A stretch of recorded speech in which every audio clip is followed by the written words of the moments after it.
me. I like that. When I was young, I had 2 pair of leaves. Besides that, the pinstripes and the gray.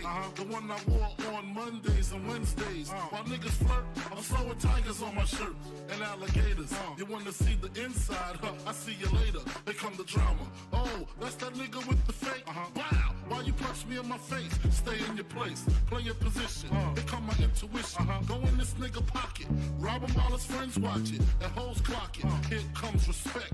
His crew's your crew, or they might be next. Look at they man, big man, they never try, so we roll with them. I stole with them. I mean loyalty. Niggas bought me milks at lunch. The milks with chocolate, the cookies, butter crunch, 80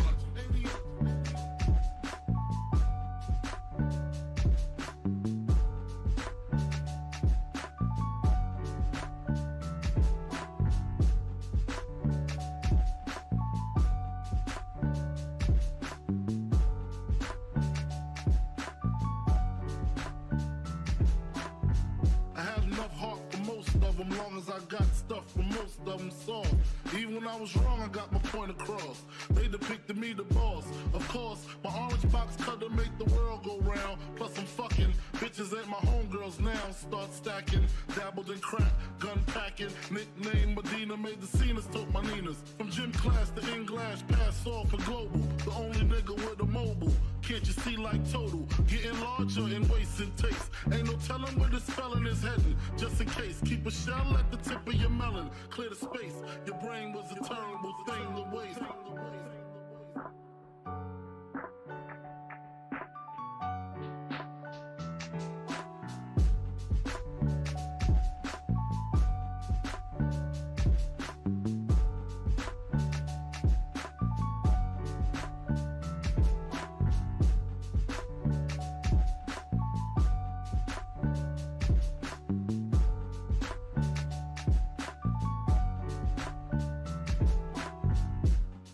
Realizing to master enterprise and I ain't have to be in school by 10. I then began to encounter with my counterparts of how to burn the block apart.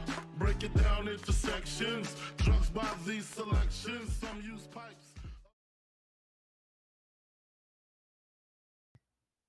Alright, here we are. Probably gonna get booted in like a minute. So we're just gonna sit here and chat with you guys if anybody's here other than the mod father, Logan. Hey. Before we get booted again, we're just going to sit here for a minute until we go into everything. See if it fucking works this time. You know, man, I don't even know why I'm saying anything. This is going to be deleted off YouTube, probably. Watch this be the one that works. Oh, bro. But I don't know, man. But we're gonna sit here for a minute. Usually it takes a minute, and then it just boots us right off again. So, what's going on, guys? How is your days? Yep. How is your days, man? Logan says, "Hey, what's up, dog? What is going on, dude? How is everything, man? I'm sure you can tell how our night's going. Being that we didn't see Cody. Oh man." Literally between us, this stream and the last stream we tested out, I was fucking able to eat, bro. The fuck? Jesus, that's how much fucking bullshit. I was able to catch the end of the Bulls game, so that was nice. Oh yeah, bro. Yeah, so the weather's been pretty nice, man. Yeah, I got my window open, cracked a little. That's what's up, bro. If I do say so myself. I left the car out for the night, you know, because it's not going to be a frozen tundra. But, yeah, just bro, as a flash storm. It's pretty nice. Yeah, for real. I wake up and my fucking car's covered in snow. Damn, bro. Yep. Or I feel like the second we're going to do the intro, it's going to croak, bro. I already know. If only Cody debuted tonight, we wouldn't have this problem. That's why we're gonna. I know, dude. Seriously, the savior. That I'm is saving why grace. we're gonna sit here for 20 minutes before we say anything. We're gonna sit here for an hour. 20 minutes. But yeah, man. Yeah. So, yeah, that's cool stuff, I guess. Mm-hmm. Our meat page still hasn't loaded, so goddamn. It hasn't? No, like literally, bro. I don't know why.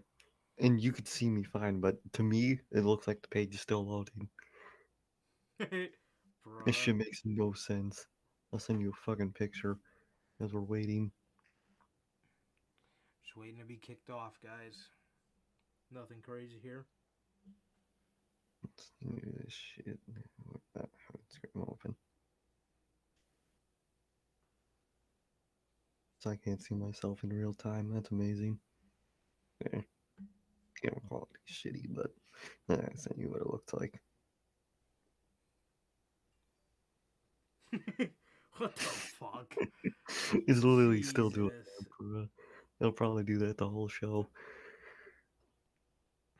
There you have it. Alright. Alright. Should we? I think it's crossing my fingers here. I think it's working. Oh, shit, So, it's red. no. No, Bro, oh my, bro, can you imagine? I would have got and left, bro.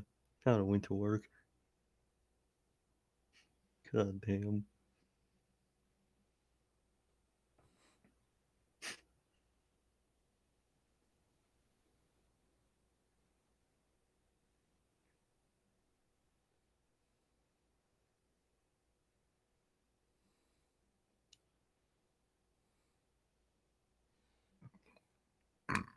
Fuck, my bad. Okay, alright. I think. Mm-hmm. I'm gonna save my tweet for the middle part of the show because Same. I'm not fucking doing this. Once I know we got a stable stream going here, I'll gladly Tweet that shit out. tweet it out. But I can't No. trust this shit, man. I ain't risking this shit again.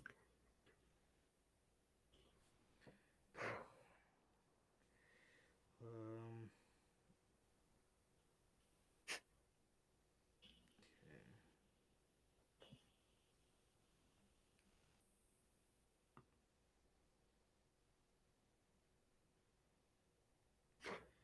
Hmm.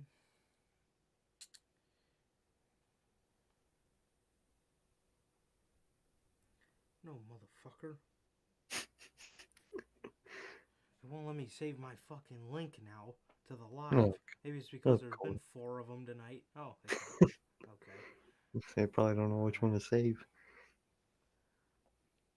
If this is the stream that gets published, for those of you who are listening on Spotify or any of those apps right now, please feel free to skip ahead a little bit because I Yeah, probably should have said this in the very beginning, but I'm sorry if you got to this point and just listened to us talking about the weather. I truly apologize. they really had to hear us talking about that shit, bro. Okay. All right. I'm gonna fucking try this now. I'm not even gonna say it hasn't done this and that. We're just gonna go into it because Just I'm do not it. jinxing this. Okay. That happens. Okay, ladies and gentlemen. What is going on for the 4th fucking time tonight? What the fuck is going on, guys? We are back. Hopefully for the last time on Monday, with on Monday, March 14th. This is gonna be the last time we have to do the intro on this day. But we are back with yet again another edition of the Notorious podcast, and this is another edition of Notorious Unscripted, man. Yes, this is Unscripted episode 82. If you guys are just your first time watching, you guys do not know the show works. Every Monday we got Notorious Unscripted, and every Friday we got the news with that. On Friday, if you guys did miss this past Friday's edition of the news, WWE games leaving 2K and going to EA. And Cody Rhodes weighing his options, plus WrestleMania plans, and a bunch of other little minor stories on Mr. Cody Rhodes that we did not see tonight at Monday Night Raw. You guys can now find that on all platforms, including Anchor, Spotify, Google Podcasts, Apple Podcasts, and if you want to see it first, join us right here on YouTube. Every Friday, man. Every Friday, 4 p.m. Central, or whatever time is 3 hours before SmackDown for you guys, man. So with that, if this is your first time watching, and you guys do not know who we are here at the Notorious Podcast, I am Johnny Mayhem, one half of the host of this very show. And as for the other half, we got my man Sir K here. How's it going, man?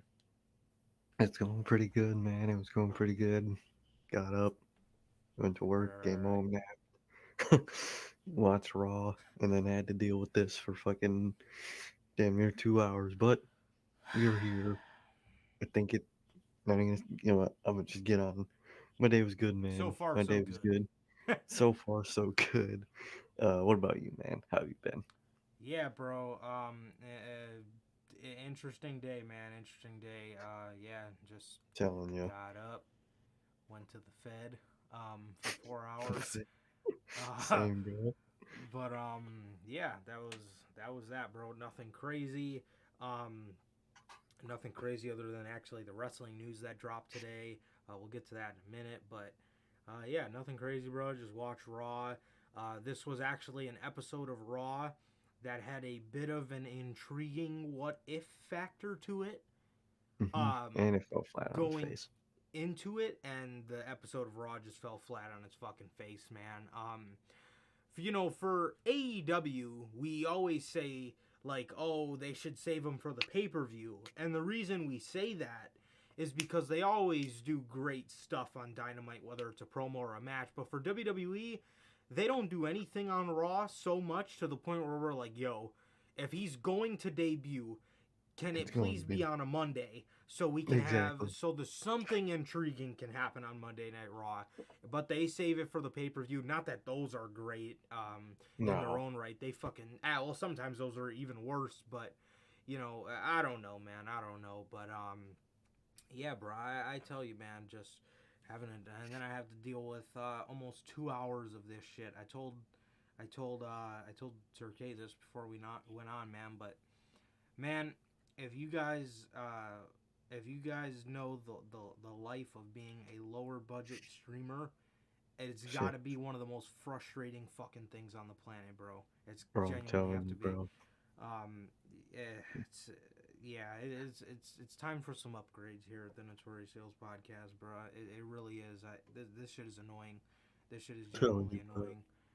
Yeah, it's definitely time for some upgrades, man. So, with that, man, before we get on to anything about these shows, I just wanted to send condolences out to the family and friends of Mr. Scott Hall, Razor Ramon. Hell of a performer. Really, what's the right word, man? Revolutionized the ladder match. Hell yeah. And he's part of the reason why we got to see that amazing ladder match literally just 2 months ago. That was Cody Rhodes and Sami Gavarro, man. Obviously that TNT title match took a lot of inspiration from him and Shawn Michaels and their ladder match.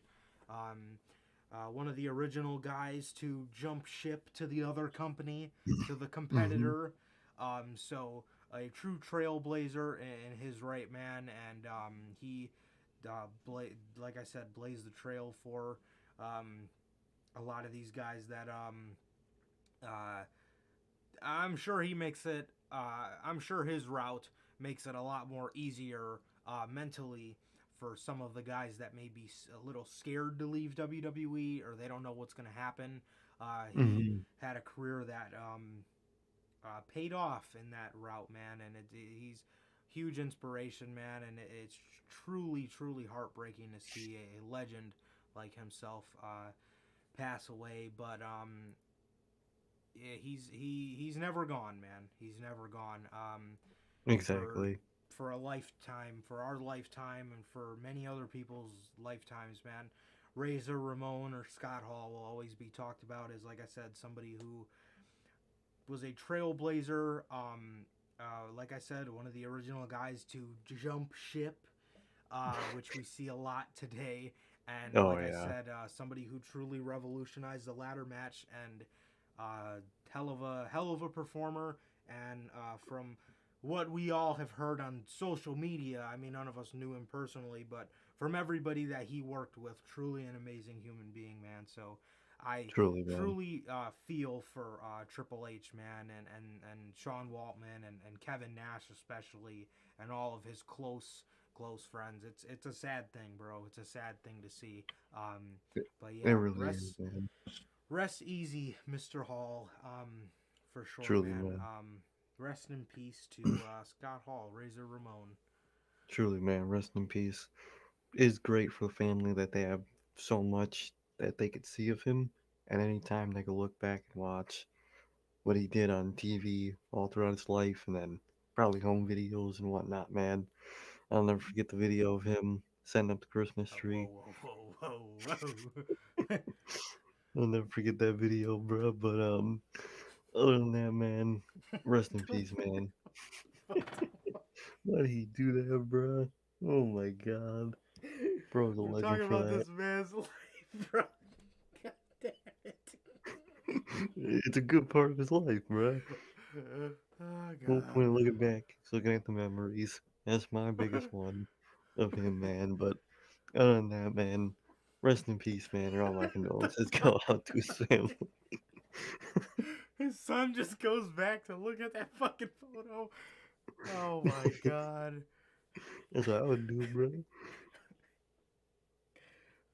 Okay, what were you But saying? truly, truly rest in peace, man. That I can only imagine, man. Yeah, bro. Yeah, like I said, truly the Fed is here. Jonathan Hey, Fedna but said, no, gone way too soon. Truly, man, he was 63, bro. So much more dang, life left to live. It's truly truly, sad. man. Yeah, and then to hear, just how he was on life support and stuff. It's truly sad as fuck, man. And like I said, uh, the two things that stand out to me, and I did not grow up watching Razor or Scott Hall, but the two things that stand out to me, and he is, a part of that, very much so. As somebody who, like I said, revolutionized the ladder match, and somebody who was one of the original guys to jump ship and not be Oh, afraid to truly, take man. that step and bet on yourself. And it paid off, man. So the utmost respect for Scott Hall, man. A true one of the greatest performers, man, for sure, Truly, bro. man. Truly, But yeah, condolences, man, to his family and friends, bro. Rest easy, Scott Hall, man, for real. truly, man. All right, let's see. Oh God, There will never be another Scott Hall. A WWE Raw sucked. Yeah, dude, they always suck, man. They dude, always that suck. shit. Oh There's man, they put. Oh there my God, they post clips. there is no there is no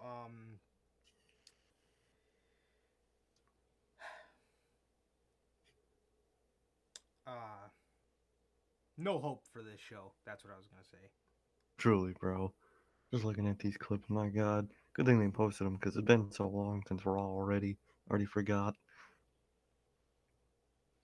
Oh, oh I'm dead. Um, yeah, bro. But surprisingly, we got some SmackDown to talk about. One thing. Well, did you see that awful promo? I seen the package today on Raw between Ronda and Charlotte.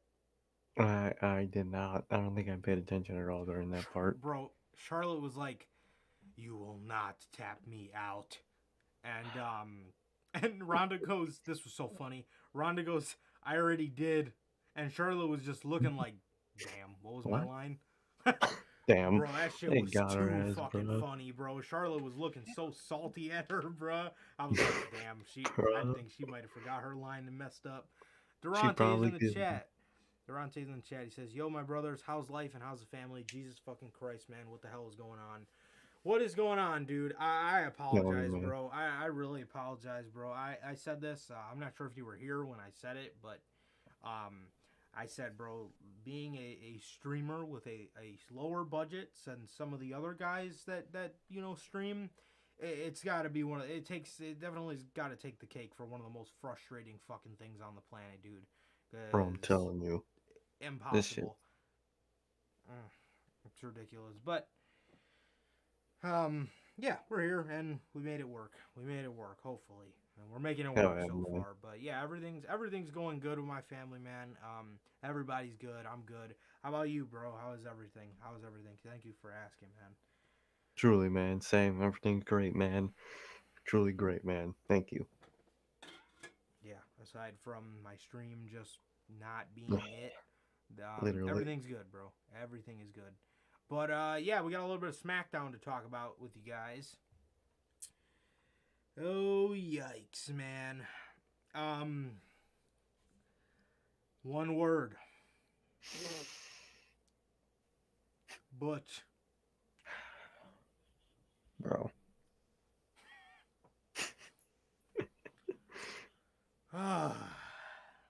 Butch. Butch. You know it's all Bro. about that Butch. Bro. Sheamus and Rich Holland are in the back, and they tell, I think Kevin Patrick, or it might have been that chick. I don't even know, to be honest, who they were talking to, but they said to him, "We have a new friend named Booch." And up walks Pete fucking Dunne. Dude. Pete Dunne walks up, and his name is Butch. They name the fucking guy Butch. Pete Dunne is now Butch. One of the best matches I've seen is now technically Butch versus Gunther. Why would you WWE had a thing where they, like to erase history from people that aren't in the company anymore. I truly never thought we would come to the day where they literally erase their own history. They erase their own fucking history, dude. It makes no sense, bro. I don't understand it. It really doesn't, bro. Pete Dunne's name is Butch now. They really said Butch, bro. Like, bro. Are they so creatively dumb where they can't come up with something for Pete Dunne? They gotta just turn him into Butch? Why can't he join that faction as Pete Dunne? Exactly. I mean, they let Ridge Holland do it. Why did Ridge Holland get to keep his fucking name? But, he... And I seen JD had brought up a good point. Ridge Holland's real name is Luke Menzies. We all know that. Legend. Luke Menzies. True legend. We used to... I didn't know they were the same person, bro. Oh my god, you never knew that? No, what? He's Luke Menzies? Bro. Do you remember Luke Menzies? He used to always sit in the crowd, but he never showed up. Yeah, I remember Luke Menzies. Yeah, bro, that's Ridge Holland. What? Yeah, bro. Oh my fucking god, what a fucking jobber. So I thought the girl was a jobber before. JD had brought up a good point as, the Bushwhackers. Their Mm-hmm. names were Luke and Butch. And Pete Dunne is dressing in a wife beater with plaid pants and the suspenders that keep his pants up. Bro, this man looks like a damn bushwhacker. Bro, looks like a damn bushwhacker, bro. Looks like a British bushwhacker, bro. That don't make sense, dog. And, I gotta ask you this. For you, which one is worth... bro, why am I talking with a list, bro? Which one is worse, Butch or Gunther? That's tough. That's tough. I'm gonna say Butch. just because Okay. it's such a massive deviation from Pete Dunne to just Butch. Like, like Walter and Gunther is terrible, and it shouldn't have happened. But at least it's one name to another one name. You know what I mean? And they're both Yeah. similar in, you know, uh, It's a common Austrian name or like a yeah, common yeah, German exactly. name type thing. Still a German and Austrian name, but from Pete Dunne to Butch, I don't get how you get from one to the other, bro. I really Yeah. don't. Yeah. It's so bad. Now he's the bruiserweight Butch. The butcher Goddamn, weight. bro. Put your weight. Oh my god. But what about you, man? Which one do you think is worse? For me, it's I think both of the names are horrible. For me, Gunther still takes the cake. I think that might be the worst name Truly. change that I think they've ever done. To Probably. me, not because of the name itself, because the name itself is, I mean, it's not Butch. It's doable, Exactly. but I think for me, what hit was this dude to me is genuinely top two on the planet. Oh, no. I swear, like genuinely, Easy. and he's number two for me, and he's only behind Johnny fucking Gargano on the Literally. planet at the moment. So when they changed somebody, I think that's what hit hardest for Truly. me was the fact that to me, he's number two on the planet as Walter, and you change his fucking name. But for me, I would have to say Walter just for that reason alone. Mm, But this does I not go. get you. This does not fall far behind, man. Because yo, Butch. what, bruh? Are you kidding, Oh, man. man? Oh, bro, Bro's name is Butch.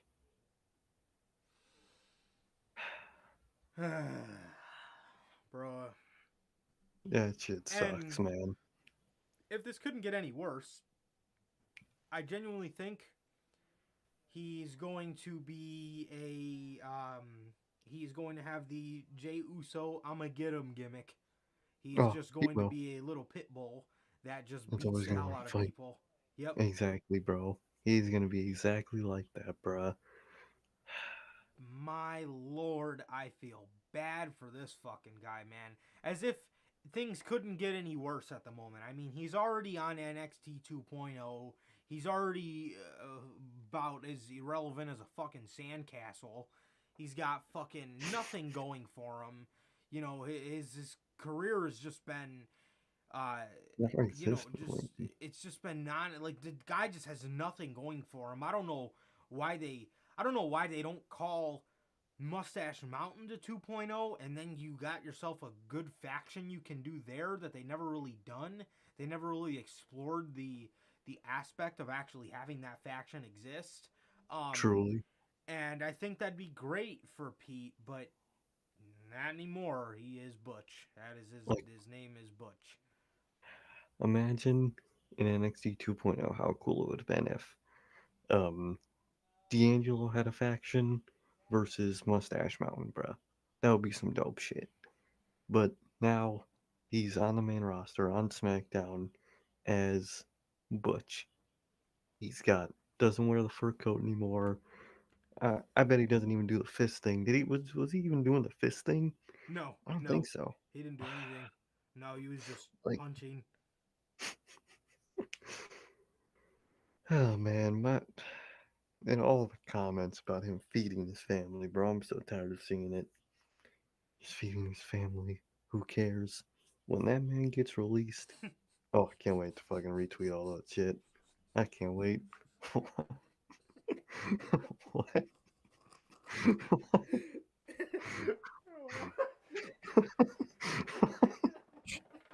Send it, bro. What? The Fed, bro. What? Bro. Bro, What the cool. fuck, bro? Bro.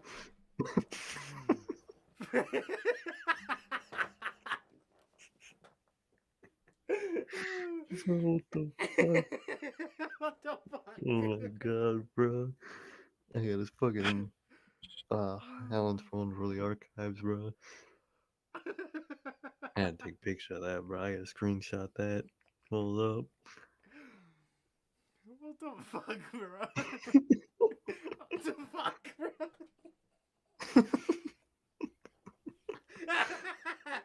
Bro.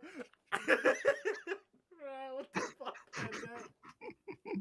Oh What my does that God. mean? Oh, fucking Jesus, dude. Bro, what the fuck? What the fuck? Where are you going with that, bro? What? Literally, bro. Oh, man. Oh, Fucking A. jeez. That's amazing. I love that. Fedna. Okay, where were we? Yeah, bro. So, oh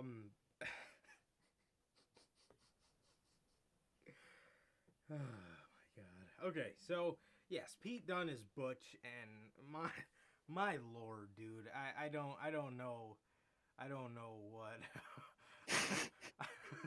I don't know. I don't know what this fucking company's thinking, bro. I really I don't. really don't, bro. What the fuck?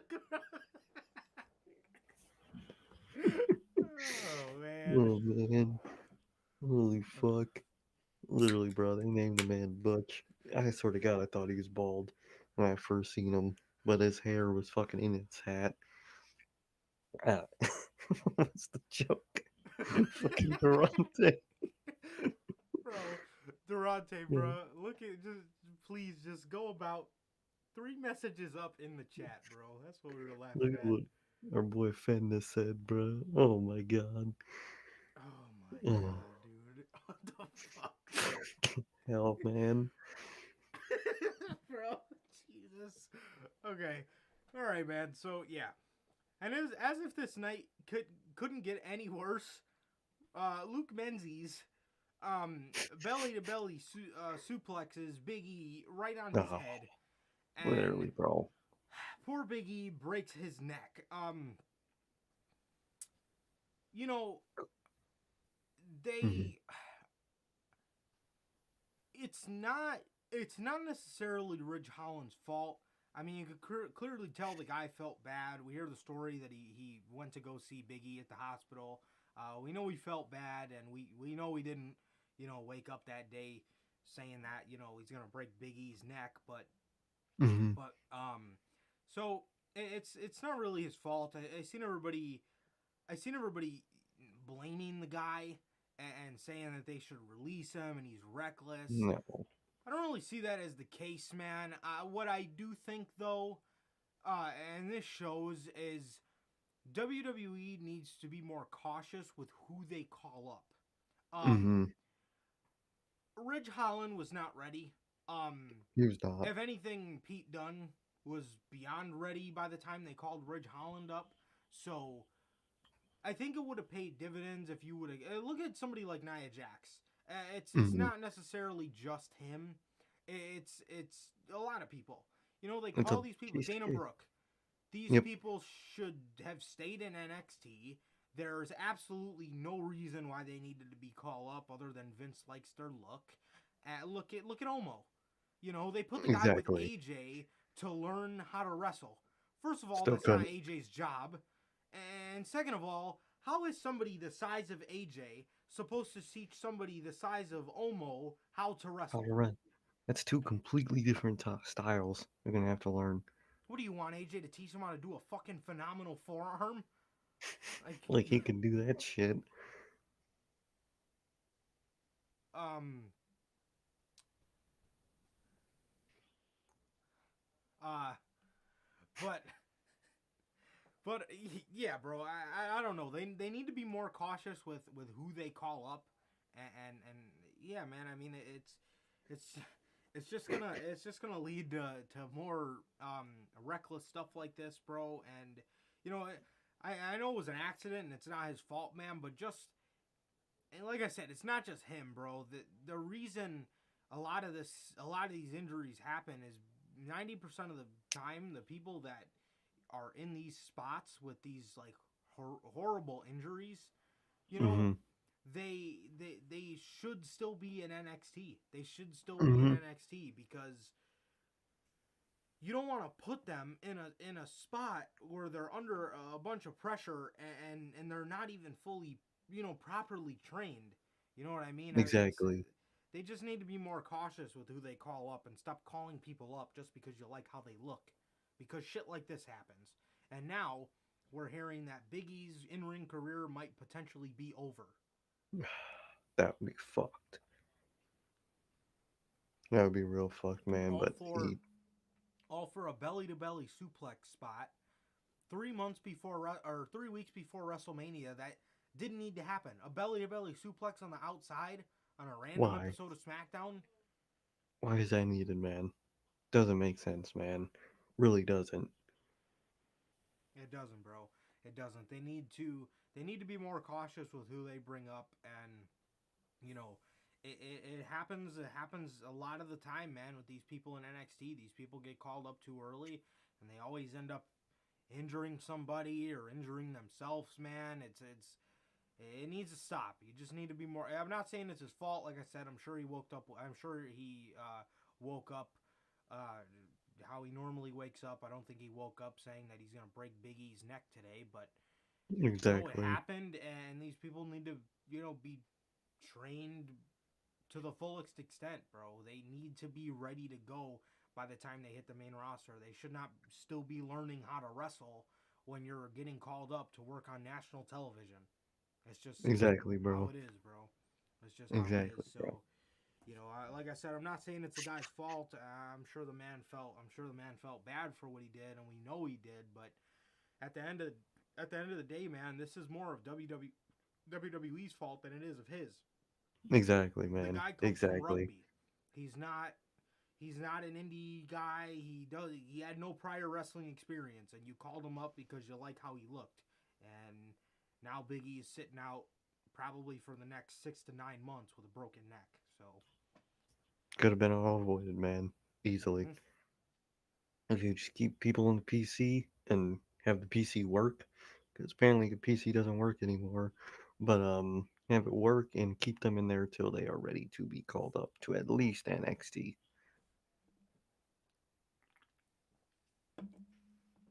Absolutely, bro. Absolutely. Durante says, "How much y'all want to bet Bianca is going to get her haircut?" Yeah, Shit, bro. bro. I thought that was really weird how they kept bringing that up all of a sudden. That her hair is an illegal weapon. I was like, where the hell does this come from? Why are She's they been using saying her this whole all of a fucking sudden? career. Doesn't make sense. I did So, not think about that, but now that you put that in my head, I can totally see that happening, bro. Um, exactly, I man. can totally see that happening, man. He says the PC doesn't work because Triple H ain't there. Yeah, man, it's True. that, and Yeah, a lot of these PC guys think just because they're in the PC, they're superstar they're now. made. So Yep. they don't really care. They know if they're big and they got big muscles and a fucking big ass neck, that Vince McMahon's gonna love them. And 90% of the time they're right, and they get called up without knowing how to wrestle, and things like this happen. Yeah, Um, exactly, bro. yeah, and then also Triple H's team is not there anymore, so you have the Yep. likes of Drew Gulak down there teaching people how Vince McMahon likes people wrestling. Exactly, man. Doesn't make sense. Um, yeah. So Raw opens up with Owens, Mm-hmm. and he just called out Stone Cold. The reason I'm talking about this is because he's seen Kevin Owens seen Seth Rollins in the back after this. He just hyped it up with Stone Cold. He's gonna have a Kevin Owens show at WrestleMania, which I'm not excited for because Telling you. why are we Kiddo's gotta having get a buried. talk show at WrestleMania and he has to get buried? Speaking of talk show, did you hear they're bringing Miz TV to NXT 2.0? Oh no. Are you kidding me? Yep. Tomorrow Dante. night they have a Miz TV with new NXT champ Dolph Ziggler on it. Bro, what the fuck, bruh? Mm-hmm. Miz TV is like a fucking cancer of this fucking company, bro. Every show this man is on, he's gotta bring it. It's God damn. horrible. Get him out this company, dog. Fire him. Please. Atrocious, dude. Atrocious. So, Seth says, um, Seth says, Kevin Owens says, this isn't the Seth I know. You're a visionary. You're a revolutionary. You need to come up with a plan. So Seth says, I got it. I came up with a plan. So Kevin Owens says, I knew you would, buddy. And that's how that ended. Mm-hmm. Finn Balor took on Damian Priest. And this was one of the weirdest fucking matches ever.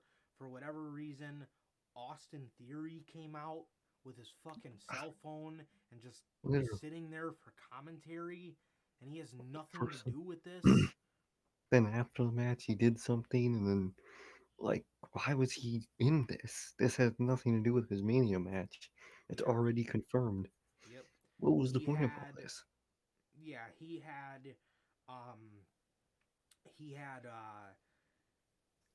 distracted Finn Balor to lose this match, and Finn Balor ended up losing to the Reckoning, which is kind of weird because Damian Priest out of everybody, on a night where, we lose Scott Hall, why didn't his finish be the Razor's Edge?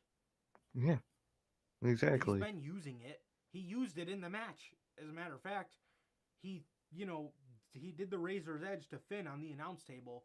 So I thought it would have been, just that much cooler if he would have won the match with the Razor's Edge, but he used the fucking Crossroads on tonight of all nights, bro. Exactly, bro. It was just weird. weird. Yeah, literally when they played the opening thing and they confirmed that Scott had passed away, I literally said to myself, I hope they give Damian Priest a match and he wins it with the Razor's Edge. You know what I mean? Literally. It just makes sense. Dude, it just makes sense. He's been using the move, so have him win a match with it. I didn't think it was going to be against Finn Balor, but, I was like, that'd be pretty dope if they, they could have just put him in a squash match or something. I mean, I don't know, man. It genuinely does not make any sense, bro. But Damian Priest wins with the Reckoning or the Crossroads here. And another champ loses. Shocking. Yep. And Finn Balor loses. We all knew this was going to happen because they need to get to their destination, which is WrestleMania. And we're going to be getting Damian versus Demon. Oh, yay. How compelling. Yeah. Oh, man. So compelling. We're going to be getting Damian versus Demon for the WrestleMania US title match. Oh, wow. Omos beat Commander Aziz with, I believe, a standing vertical regular ass suplex. Why is bro still employed? Dude, he offers nothing. Bro, they literally broke up AJ and Omo, saying that they had plans for both of them, and here we are 3 weeks out from Omo, and he has nothing to do with it. And the thing is, too, we don't even know if we're doing the Andre the Giant Memorial Battle Royal this year, and I would have thought they would have fucking easily been like, oh yeah, just give it to him. But nope.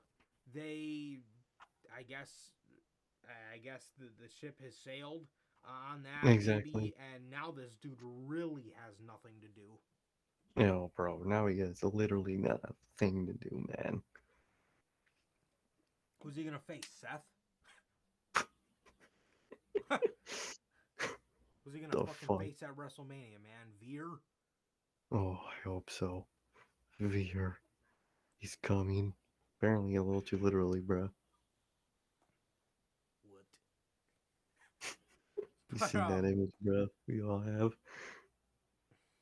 The image? Of the Veer image of his face. Oh yeah. That was that. Next, Liv Morgan came out for her match with Queen Zelina. before they can, well, Zelina didn't even get to make her entrance yet. Right after Liv and Rhea made their entrance, Seth Rollins came out because he couldn't wait for his stupendous WrestleMania announcement. And, Seth did he do the ear interrupted. thing when he came out. You know, where he cuffs the ear like Cody.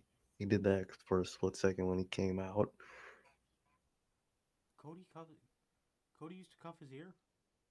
Yeah, remember the Cody cuffing his ear and then the camera would zoom in?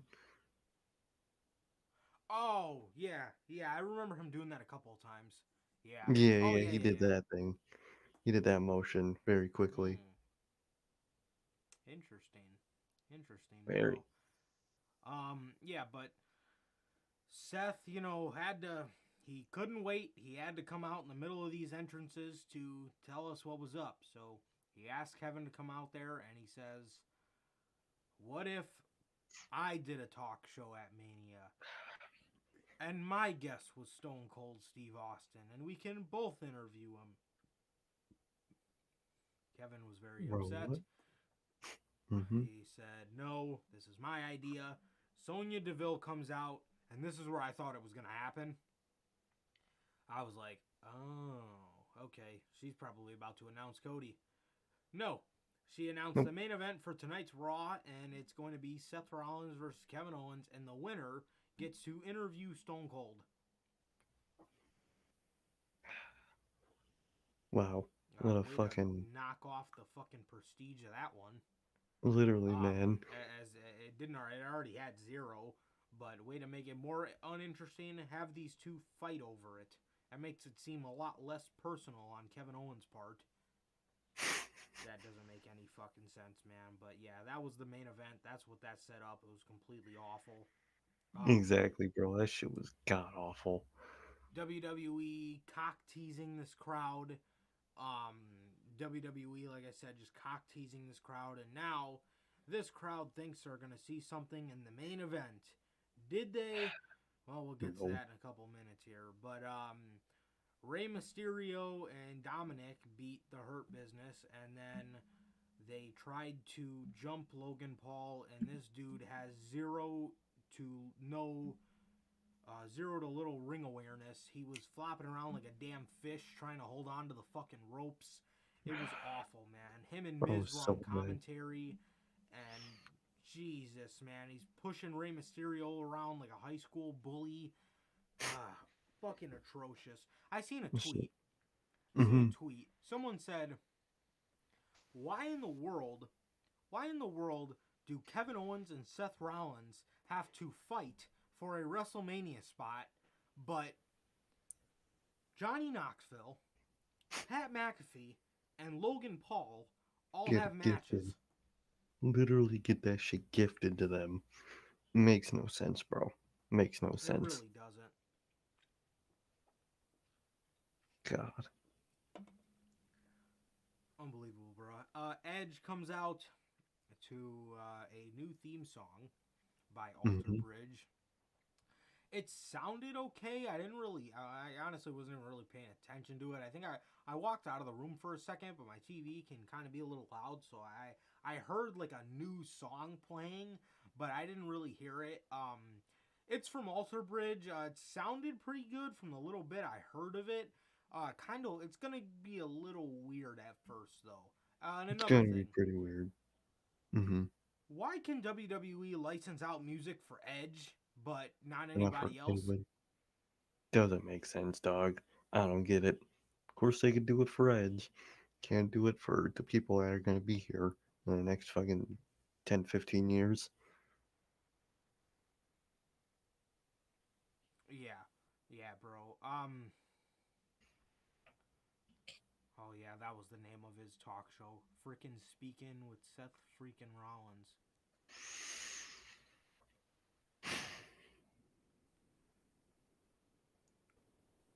Jesus. Durante says how much I want to bet they changed Tommaso Ciampa's name. Oh, they will. They Oh, I'm sure. 100% will. If they don't shorten it to just Champa, they're gonna give him a whole new name. They're gonna call him like fucking. What's a name that they would? Edward. No, I feel like they would try to give him like a biker name, like Hunter. they would, I could bruh. I could actually see that. I could Hunter. actually see that. They would So 100% say that. yeah, but Edge cut this promo about AJ again. Pretty kind of the Hmm. same one we seen last week. Yeah, Just nothing it's really the to it. promo Yeah.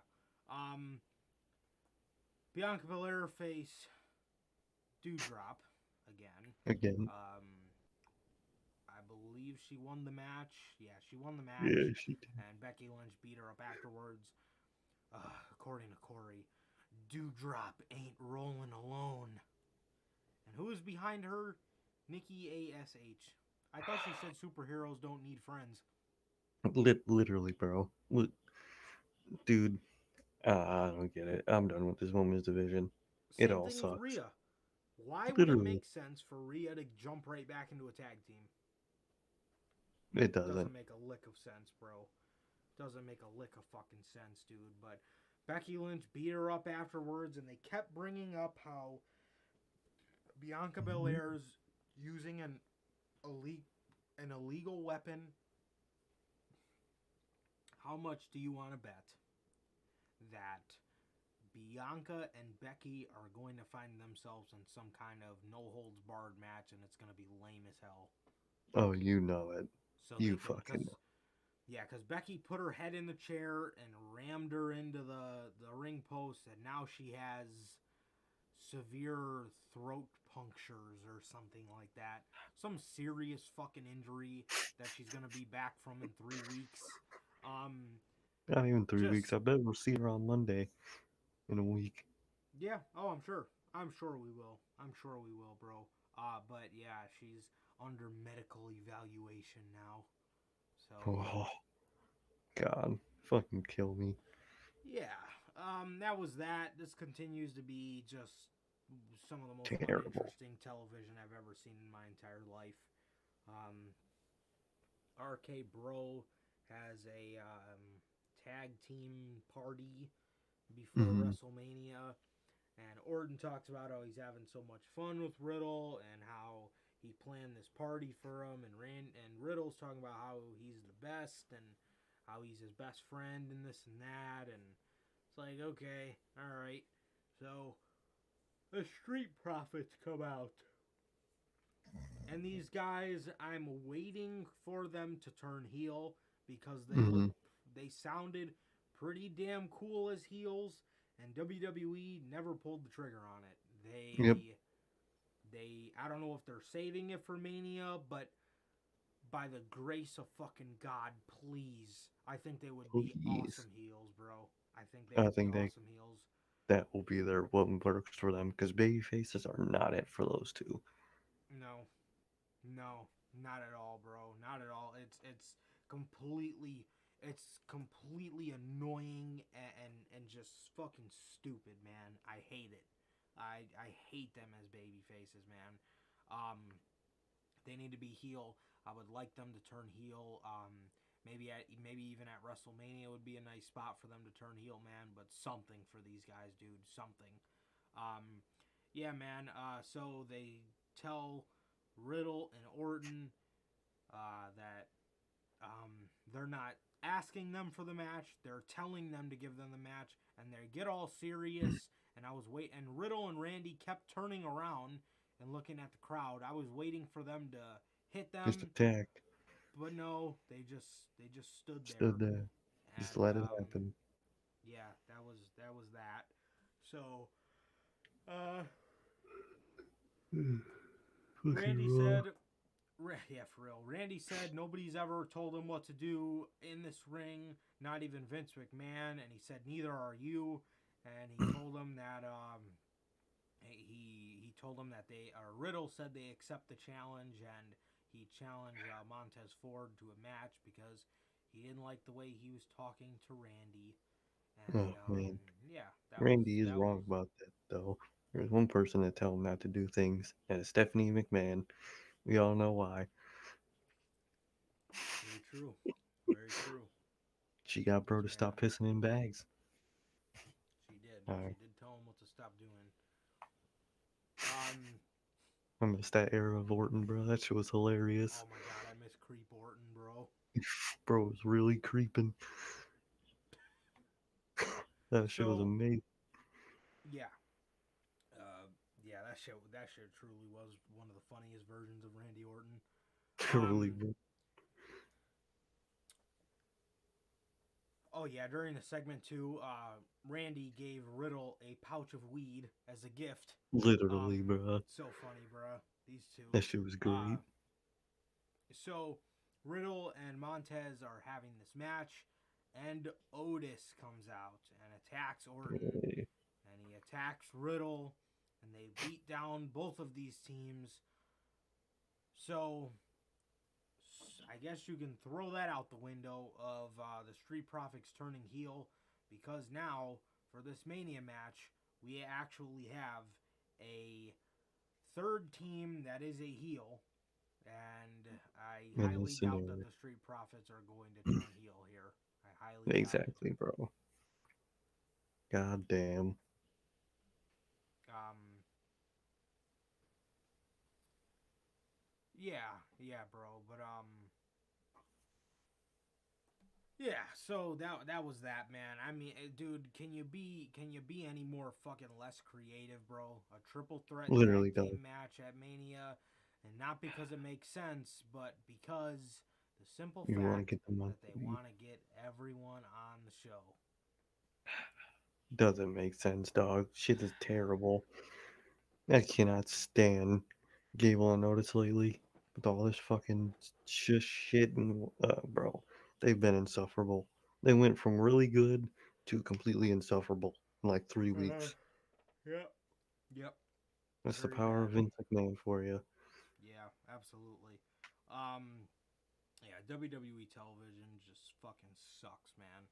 It It really sucks, does, dude. bro. Yeah, but they put together a triple threat tag team match, and I wish I could say that I gave a shit. Um, yeah. And in the main event, Seth Rollins versus Kevin Owens. They started this shit at 9:30, and I Literally. was like, "Oh man, we're gonna have a nice 10 minutes to spare." Nope. At the end of this. And no, Kevin Owens came out, and then they played the Scott Hall video package. I don't know why they didn't do that before Kevin Owens made his entrance, but I And then they digress. played a Seth and KO video package. Mm-hmm. Oh my god. Bro, I'd stand out there for like fucking 15 minutes. Yeah, seriously. He walked to the ring at 9:30. I think Seth came out at 9:40. So he Fuck really that. had to stand out there for um he really had to stand out there for like 10 minutes and just watch video packages. Fuck Um that, bro. Like, why? Seriously, bro. Seriously. Um so these two had a match. Uh yeah, it was okay. It was a Seth and KO Yeah. match. I mean, it was okay. Um Hell yeah. and Kevin Owens Kevin Owens ended up beating Seth here with a stunner as they went off the air with Seth staring at the WrestleMania sign, and Corey Graves uttered the words, "Seth's dreams are dashed." Is he coming or not, people? Just let us know. Stop trying to get us to watch your show and just debut him if you have him. It's that simple, bruh. It's that simple. See, I seen a And if you're not, report today that the AEW EVPs were fully anticipating. I seen the AEW EVPs believe that he is WWE bound. yep, Um, saw that too. and if this is the case, you do know you still have like 50,000 tickets to sell, right? Like, I ain't gonna sell in one uh, day. the, Vince McMahon Well, Cody Rhodes does not have the drawing power of CM Punk, man. I mean, Exactly. There's a CM reason Punk he wasn't getting sold, Punk buggy. yeah, CM Punk sold the United Center out on a rumor. I don't think Cody Exactly. Rhodes is selling that shit out. Not 50,000 tickets worth. I don't think No, he's selling God that no. place out on a rumor. Hell no, I don't know bruh. about that. Cody But ain't got it like that. Why do you think he left? Because he wasn't getting paid enough. Because he don't got it like that. nah, but no Cody tonight. No Cody tonight, man, and man, I guarantee you those fans in Jacksonville were pissed.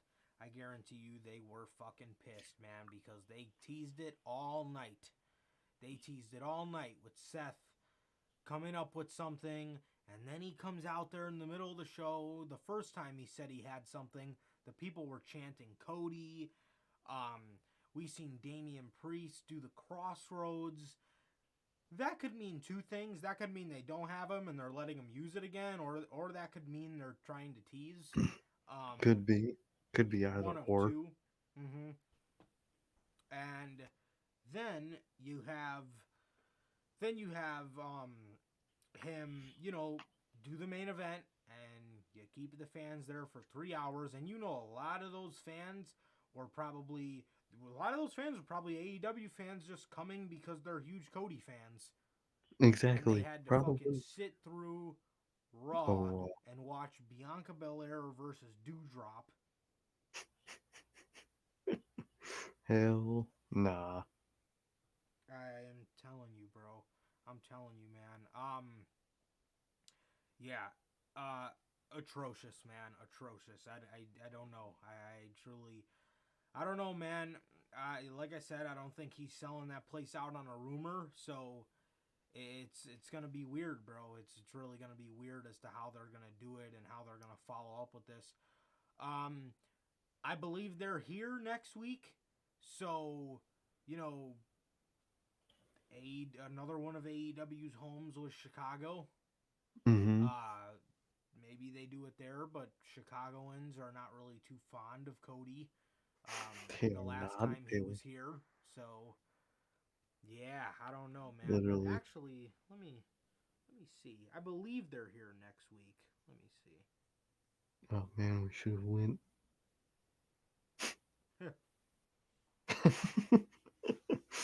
Ain't no fucking Forget this way. shit. Ain't never fucking catching me at one of them. Okay. Yeah, Monday Night Raw, March 21st, 2022. Damn, bruh. Damn, all these tickets, bro. I'm dead. Holy hell. Let's see. How much for a ticket at Raw? Oh, that's a handicap seat.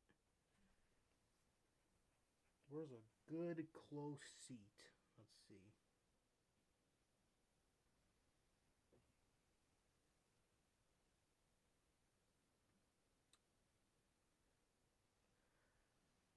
Okay, so for All Out, we paid 164. About the same seats for a Monday Night Raw are 164 as well. Bro, fuck that. What the? So the first row of the incline, $552. Bro, fuck that. The whole I damn would paycheck. never. Literally, bro. Just for Raw. $125 for Raw. Oh my god, this Just is to see insane. Bianca Belair and Doudrop.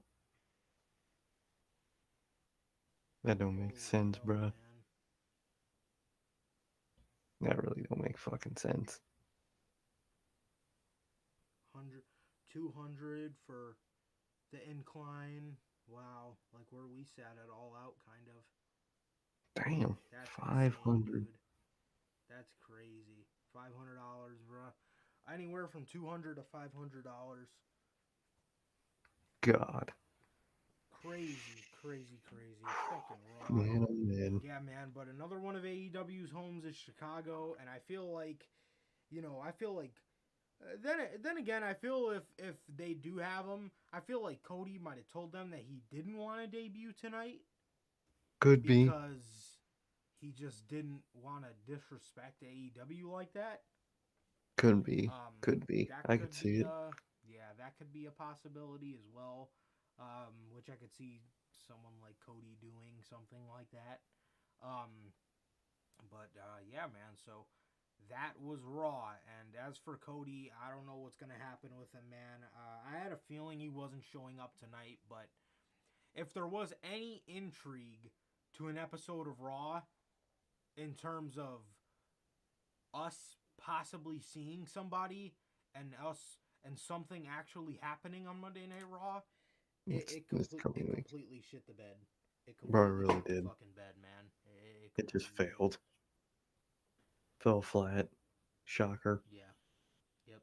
Fell flat on its fucking face. Yeah, and that was the episode of Monday Night Raw tonight, man. So Another literally garbage nothing. episode. Yep, literally nothing at all. Yeah, nothing continues to happen on this show, and Literally.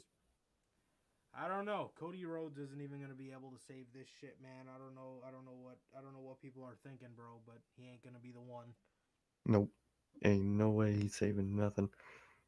Literally all I see is even Cody can't make me watch it. WWE. Come on, bruh. Come on. The viewership ain't gonna go up. For 2 weeks it might, and then it's gonna drop right back down. Yep. Yep. Okay. AEW Dynamite. Let's go. AEW Dynamite. What did we open with on Wednesday?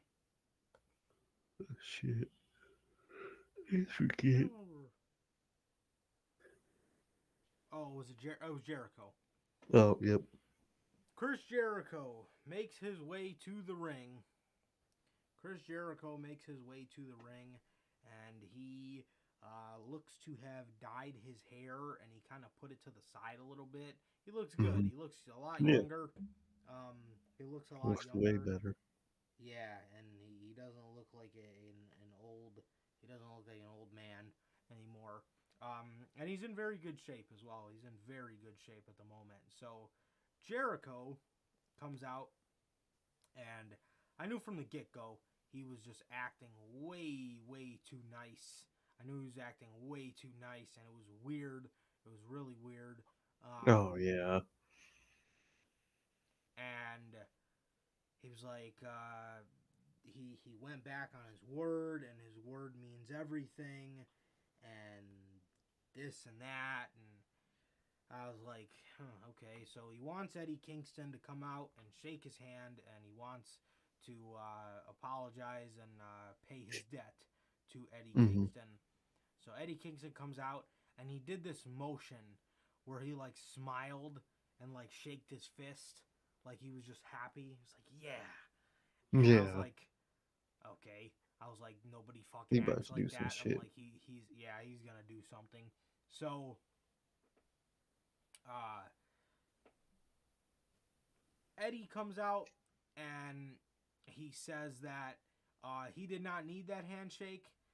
He said the problem with the handshake is not an Eddie Kingston problem, it's a Chris Jericho problem. He says he does not need that handshake. He says all he was trying to do on Sunday was make his fans proud, because there were fans that came up to him at the Fan Fest and told them that they did not end themselves because of him, and he wanted to perform for those people. And he actually started to tear up in here, which was a little different of Eddie Kingston to see. We usually never see the man getting emotional or anything like that, which was pretty cool to see. Truly, man. And he said to Chris that he used to respect him and stuff like that, but so Chris says, forget about all the other stuff and just shake my hand. So he puts his hand out, and Eddie shakes his hand, and they show respect, and 2.0's music hits. Matt Lee and Jeff Parker of 2.0, and they come out, and Eddie Kingston and Chris Jericho are looking pretty pissed off. But I actually watched the replay. I watched the replay back, and when Jeff and Matt get into the ring, they throw Chris Jericho down, and Jeff just runs over and like kind of just like leans over him for a minute, and he did not like hit him at all. He did not hit him at all, and I thought that was a cool little thing they kind of put in there, almost like a foreshadowing as to what was about to happen like 2 minutes later. So Santana and Ortiz come out. They get 2.0. They start taking out and helping Jericho and Eddie. They start helping out 2.0, and Santana is holding Matt Lee's arms back. Jericho's got the bat, and he's cranking it up because he's about to hit Matt Lee, but instead he hits Santana in the fucking face with the baseball bat. Man, he hits him in the face. Santana falls down. Ortiz is looking at Jericho like, wait, what the fuck? And he runs at Ortiz, hits him with the bat, and they start beating each other up. And Jericho, Daniel Garcia, and 2.0 start beating up Eddie, LAX, Eddie and LAX, and Hager comes down.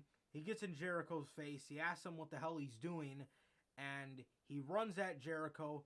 Jericho, just like a prick, just moves out of the way, and he starts attacking Santana and Ortiz, and aligning himself with this new version of Chris Jericho.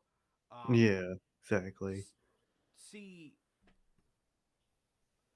what I would have liked, being that Sami lost the title anyway, I would have liked Sami to maybe come down and have this kind of be on his mind all night. I thought that would have been better than having the whole Tay Conti coming down thing at the end of the show and stuff like that. It was just kind of weird. But we'll get to that in a minute. But it would have made more sense for Tay Conti to come out if he would have lost, like, the Inner Circle, and seen it happen and be like, damn, now I really got nobody. And then that's why Tay Conti could come out. But he just didn't acknowledge them at all. Yeah. And like, I mean, I know he quit the group, but like nobody at the end of the day, nobody was like, nobody at the end of the day thought that was the actual quitting of the group, but I guess that actually was. That was like legitimately him quitting the group. It was just, that makes no sense, man. Like, what? Yeah, those are your boys. You just say I'm out? It doesn't make sense. I guess, man. This relationship's getting to his head, I think. That's the problem. It really is, bro. This man talking crazy. They got matching tattoos. Those two, they need to be stopped, bro. I saw a post. It was one of their cringy posts. Someone quoted it and said, "I hope y'all find out you're related." I was like, "Damn, bro, what the fuck? Y'all really hoping the worst for these two?" What the fuck? Yeah, bro. But they start attacking. Like I said, all three of these guys, they powerbomb Eddie Kingston through the table. Jericho and Hager lay their Inner Circle jackets over Santana and Ortiz. And man, I'm excited to see shit from this group. Mm-hmm. I'm excited to see shit from this group. You also, this kind of opens up the possibility of Jon Moxley and Bryan Danielson getting involved, because they never closed the door on Eddie and Mox. Truly.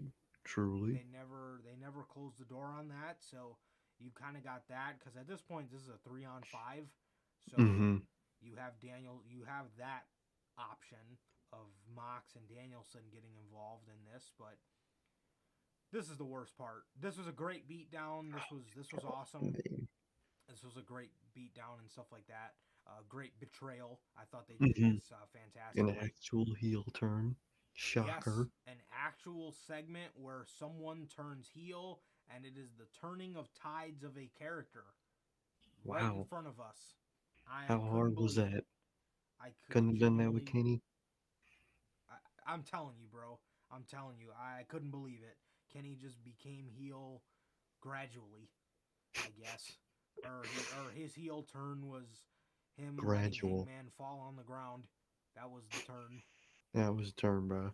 Come on. Yeah, not it. But this was it. As far as the faction and as far as the name, Jericho grabs the mic and he says, "This is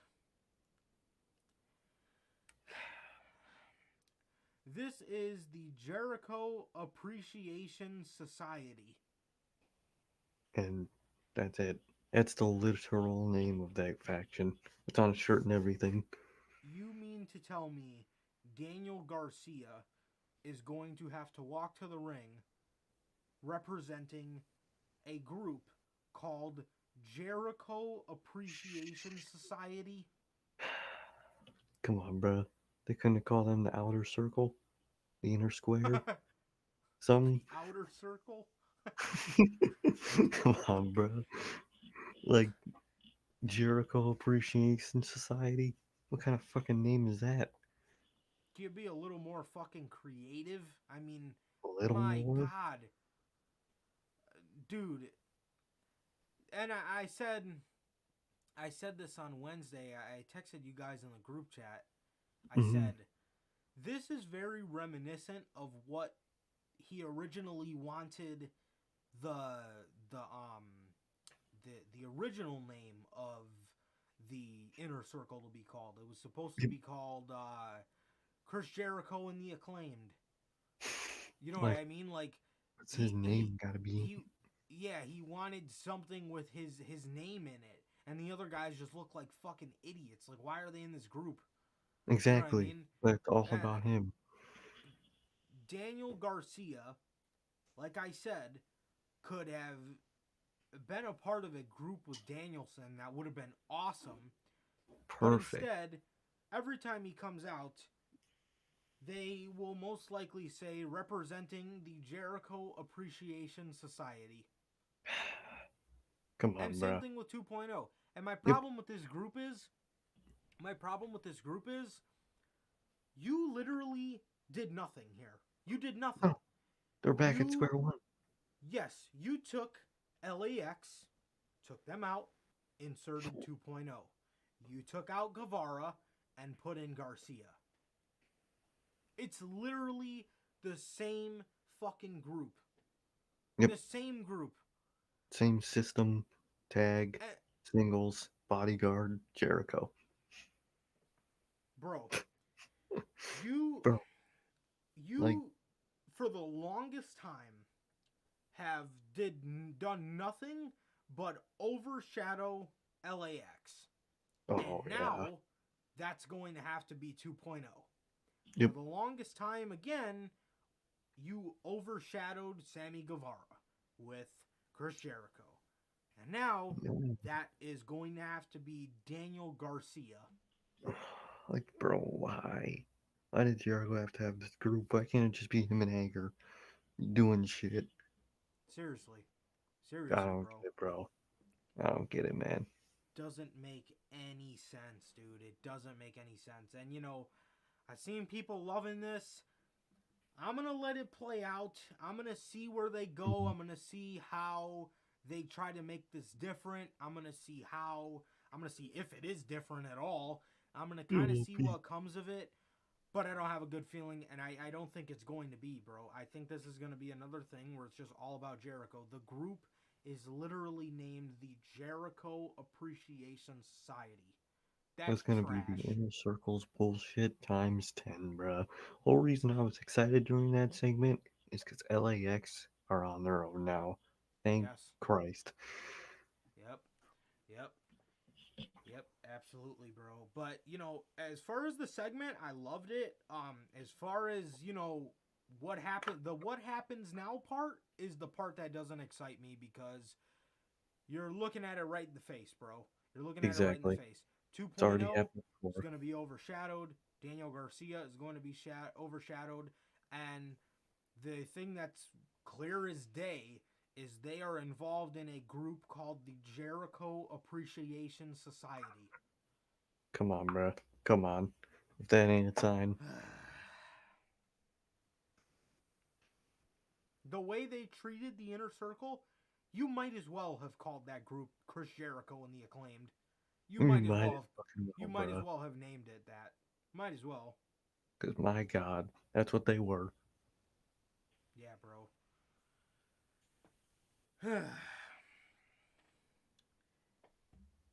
What next? Hangman. Hey.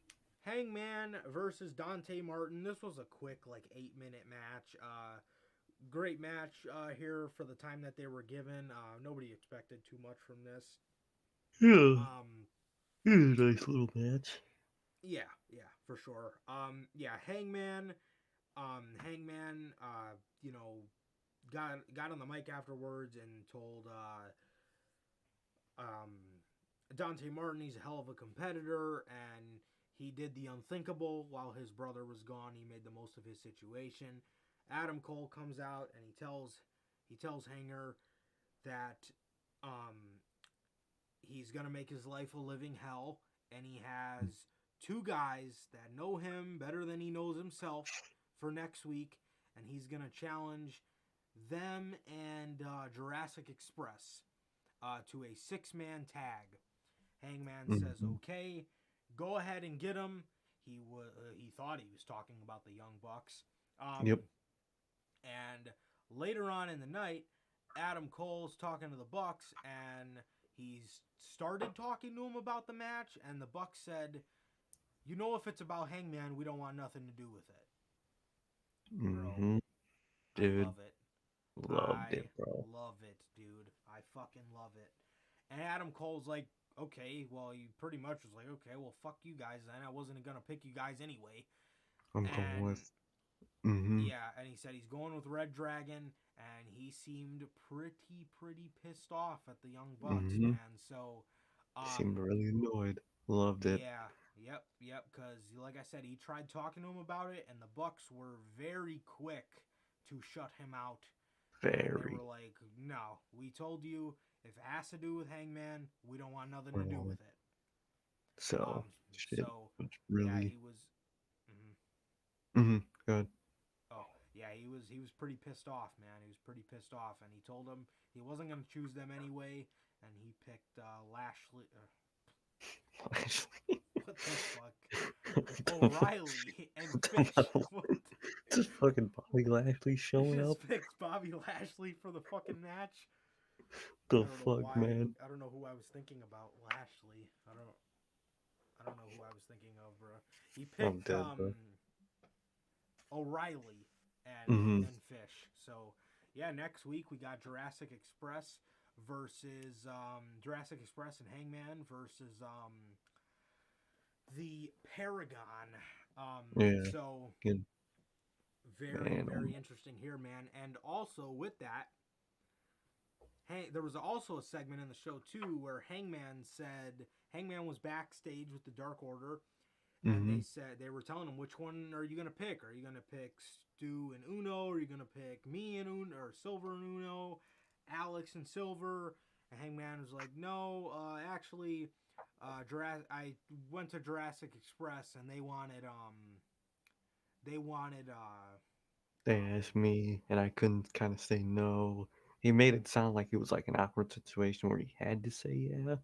So it was kind of letting Dark Order down as easy as he could.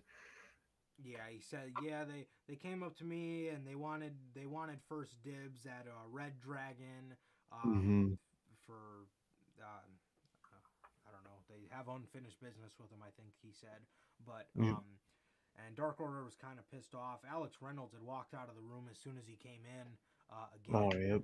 Still pissed off. Yeah, so I'm telling you, man, I think Hangman, and see, I like how he made friends with them, but he never really wanted to be friends with them. Yeah. So He's it's always not been gonna. distant. Yeah, he's always been pretty distant. And then on BTE today, he blew him off again. He did Oh not shit! I hang need to out watch with them. BT. Yeah, I Dang. just watched it because I was bored. But yeah, they were talking about a segment of what they were gonna do, and they were gonna go do dumb Dark Order shit. Yeah, And then exactly. Silver all of a sudden was like, "Oh yeah, I forgot to tell you guys. Hangman texted me, and he's not. He can't hang." And Damn. yeah, Shit. I was like, "Damn, got his ass." But Just blow yeah, him bro. off, bro. Yeah, but it was Love it, man. it's very interesting, man. I think Hangman is realizing that he who his real friends are. I think he is, bro, and I love it, man. I really do. Absolutely, bro. Absolutely. So that was that, man. That was that. Good week of content for the Hangman, and it's going to be interesting to see where this goes. I think I have a rough idea, and I Same. don't want them to flip the script again and have the Bucks turn and make this all confusing. Tease it, Exactly. go through with it. I'm telling you, It's I'll that be the first simple. one to order a Hung Buck shirt. I'll be the first Oh one. yeah, bro. Easy. Yeah, bro. But yeah. So that was that. Um, Pac beat Wheeler Yuta. That was That was a match. that was a part of Dynamite. Um, Jurassic Express. Who the hell did they face? Was it the Acclaimed? Claim. Yep. He claimed because they In a had to title lose. match, right? Mm-hmm. That's what. Yeah.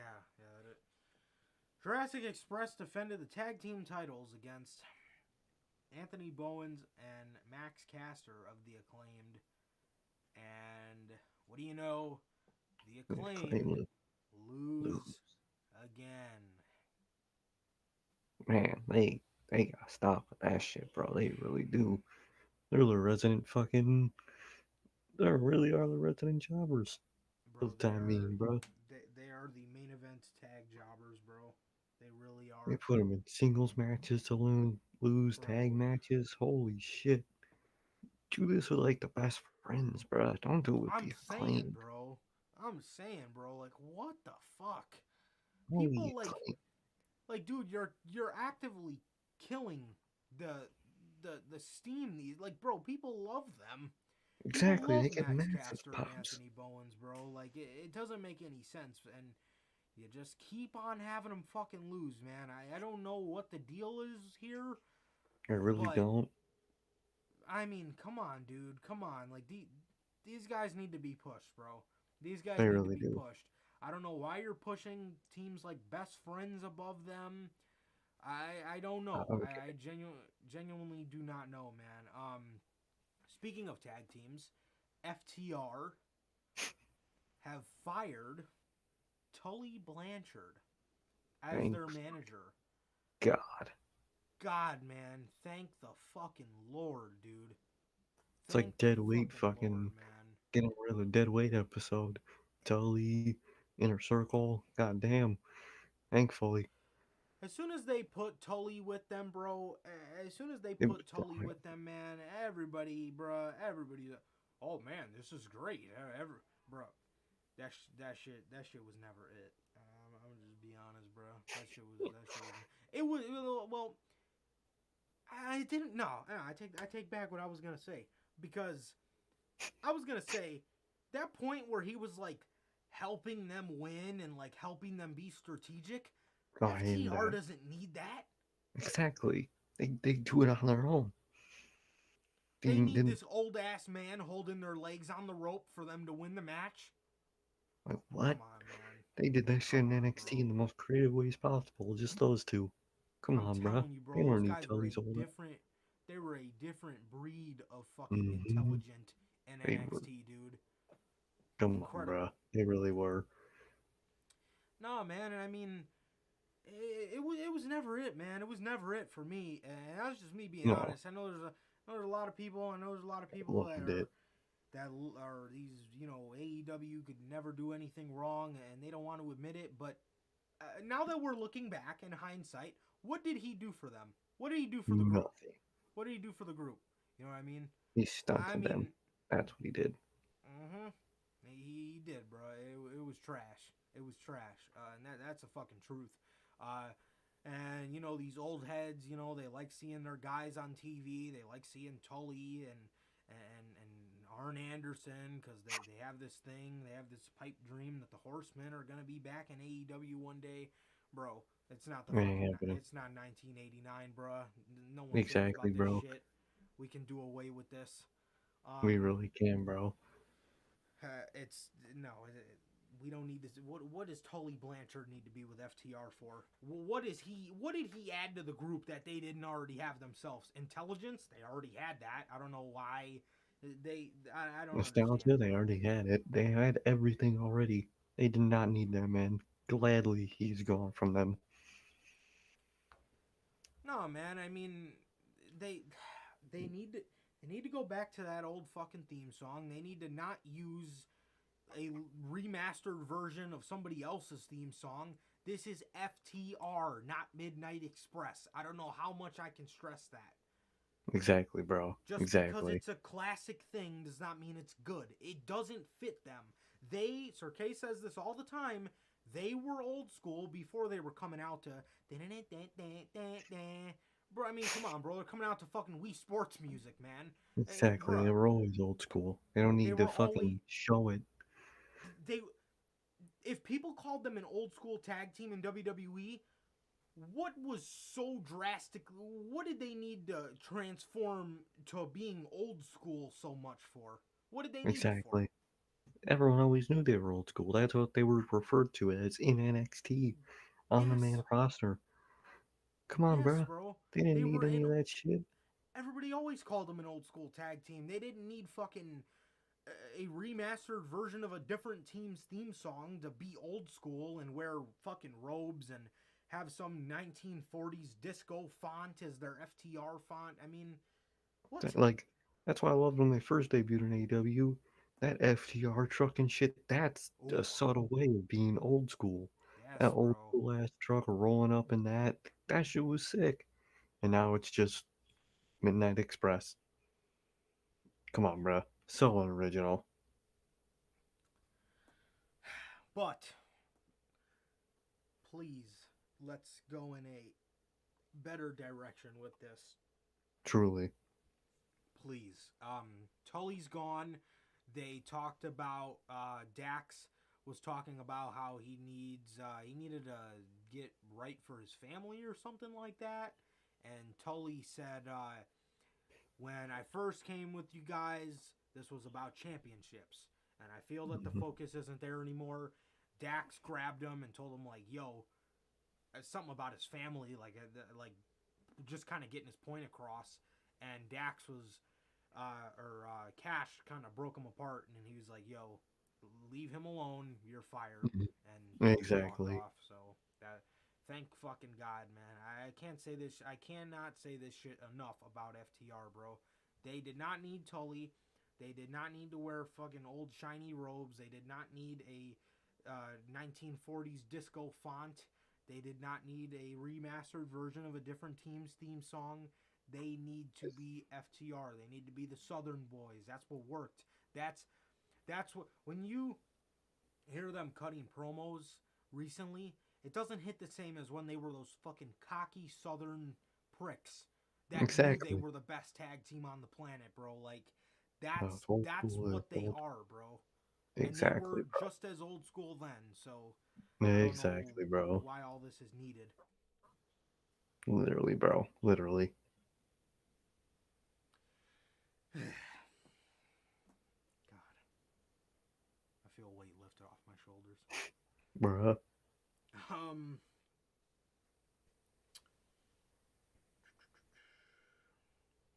Danielson and Mox competed in a who did they face again? Wasn't it Jobbers? Or was it I can't remember who they faced. Who the fuck did they face?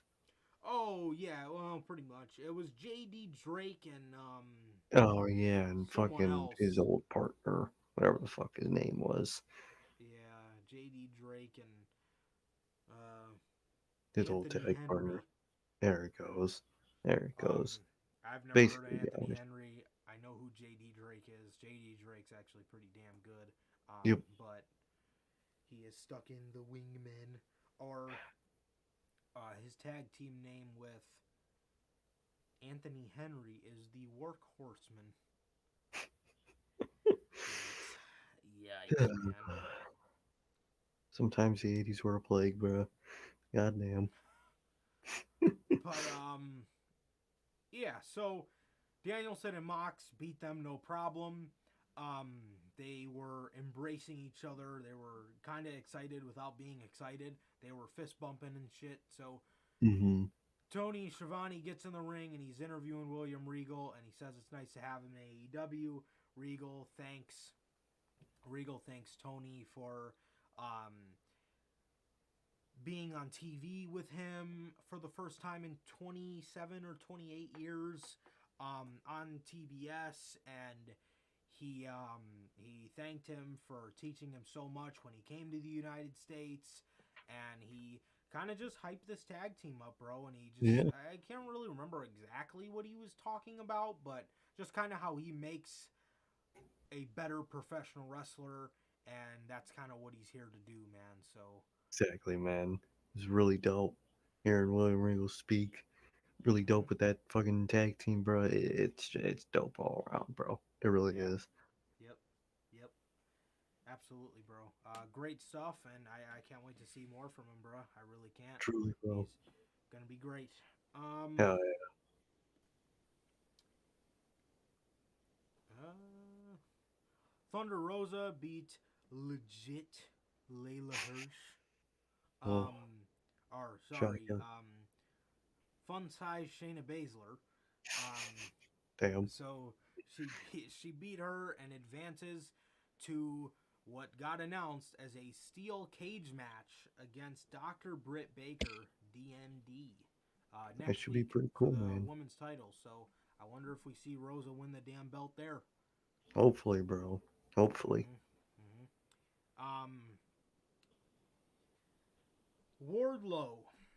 Hey, Wardlow speaks. Wardlow speaks for the first time following what I guess was a heel turn against MJF. I guess that was let me it. face. Um, or what's up? I think it was more of a face turn. Did I say heel? Yeah. Yeah. For the Okay. first for the first time after his babyface turn Yeah. against MJF at Full Gear. So he Shit. comes out and he says that um he said I know how he started, but I can't remember how the hell he worded it. He said that he you can only or no. He said he spent the past 3 years of his life chasing chasing someone else's hopes and dreams, and he wondered when it was going to be the time to take the Chase his chance own. and to fulfill his own hopes and dreams. And Mm-hmm. he talked about how he grew up. He grew up with his mother and two older sisters, and she worked so hard, and they were always so poor, and she worked so hard to support them. And uh, he talked about how when the opportunity came to be a professional wrestler, he enjoyed doing it, but in so he wanted to provide his family with a better life. And this was Exactly. very cool. Oh This my was god, it very was cool. amazing. You get to hear. I love when they do a fucking origin story, man. It always pays off, dude. It It really always does. pays off. Every time they do a nice origin story for somebody, It's always amazing. it always is good, and the person is always more over for it. You know what I mean? Exactly, bro. They really are. So he talked about how when the opportunity came, he loved it, and he's always loved it, but he wanted to provide his family with a better life. This got a big pop, and he said that Max was his way of getting his foot in the door, and he sided and he took the contract because it was his way of getting his foot into the door, and he knew that Max wasn't a good person, but he needed to do what needed What to he be had. done for his family. So, Mm-hmm. so he said, he said that he's still under contract with Max, and he just no longer gives a damn. He Loved said it. for the past 3 years, he has tried so hard, and he does nothing but get disrespected and a constant demand for more. Mm-hmm. And he You said said that. that. Oh, go ahead. Oh no, what were you saying? No, go. You're just about to say it too. So what he said Oh, in his promo. gotcha.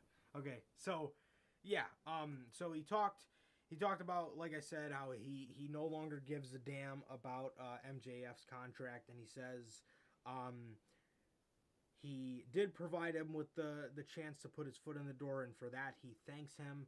But he said he wants to wipe his hands clean of MJF, and they can move on. He said he would like to powerbomb him until he can't move, but he refuses to waste another. He said he's already wasted 3 years, and he refuses to waste another second with MJF. So he talked about how he hopes that MJF tears up the BS contract, and he is hoping for a new contract because he wants the TNT Championship, man. So Hell yeah, man. that is what he talked about, and he said, but no matter how much he said, but no matter how much you pay anybody, it does not give you the right to disrespect them, to threaten them and their family, and to put your hands on them. And Exactly, bro. it was it was golden, bro. I It was an genuinely, amazing he's promo. so fluent on the mic. I He is, truly bro. never saw that coming. No. Like I've always loved Wardlow. Me and you've said it for a long time that Oh we think yeah. he's the best big man in AEW. Or at least But one of. yeah, well, now that Keith Lee's here, he's probably number 2, but that's just because Keith Lee is Keith Lee. But like prior to Keith Lee, best big man in the company, 100%, Easy. 100%. I didn't know how the promos were gonna be. I didn't think they were gonna be Charlotte Flair bad, but I didn't Thought they might expect have been. this. No. I thought they might have been a little, not bad, because I knew he talked well.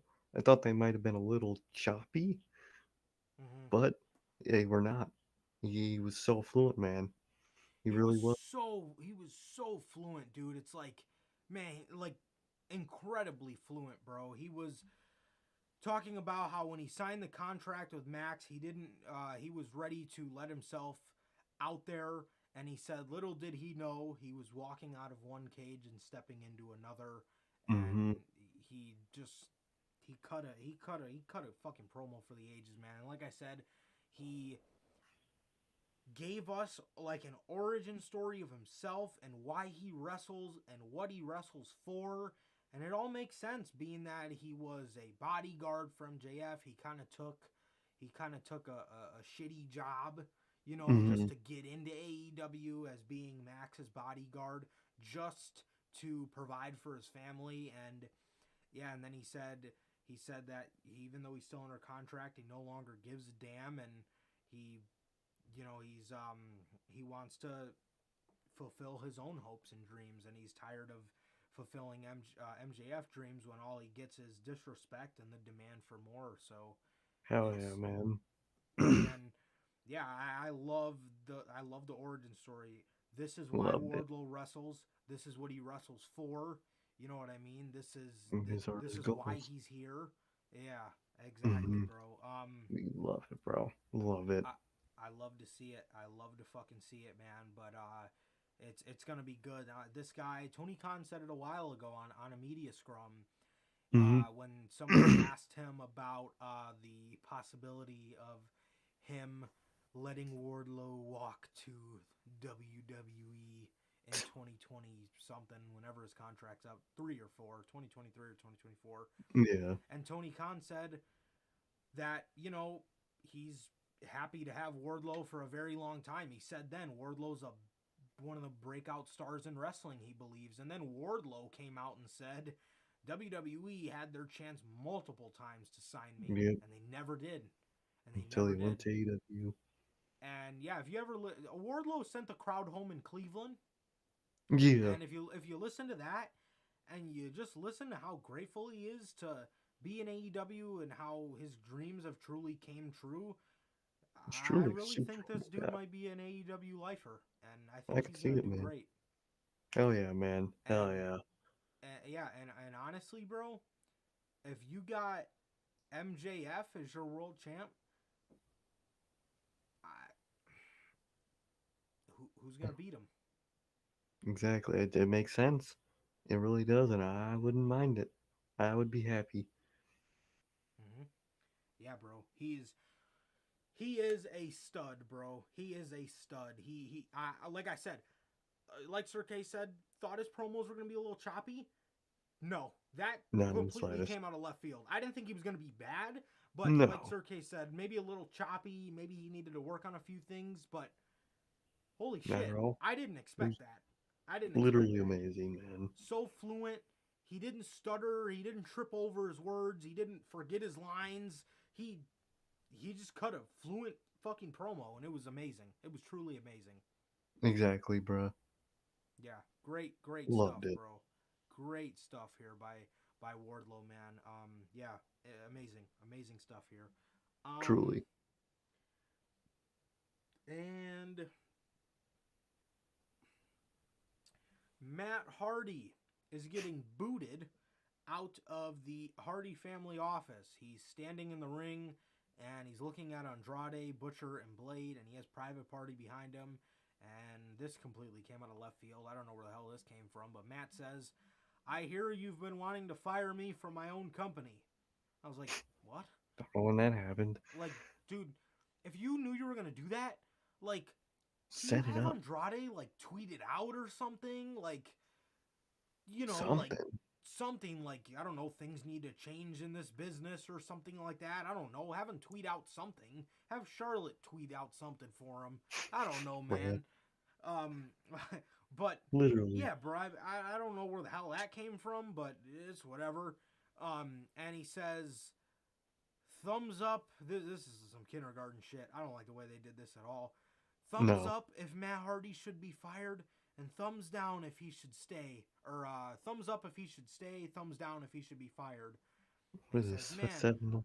Mm-hmm. I know my kids' private party aren't gonna vote me out. And he turns around and he got their thumbs up. He turns around, and what do you know? They put the thumbs down. Shocker. Like, you gotta plant the seeds, man. Like, like, from what we knew, Matt was pissed at them. We didn't know, like, anything about Private Party being pissed at him. Matt walked out on him. You know? It made no like, sense. It was fucking weird. It was weird as hell, man. But Andrade really says, was. "Watch you back." And Matt turns around, and Private Party got the thumbs down, and they start attacking him. And they're attacking Matt. They're attacking Matt, and everybody's waiting for Jeff. Darby and Sting come out, but the group is too much for them as well. And all of the sudden, Loaded, the old Hardy Boys song, plays over the PA, and he got a huge pop, man. And Jeff Hardy, in a life or death situation, starts dancing on the fucking ramp before he goes saves his brother, who's getting his ass whipped. Jeff is on the fucking stage dancing. That was so funny, bro. Loved that it, was bro. so funny, bro. If you ever get mugged, you better hope Jeff Hardy ain't the one saving you, bro, because he's gonna have to stop to mark out first. Loved it. Love that shit. That shit was great.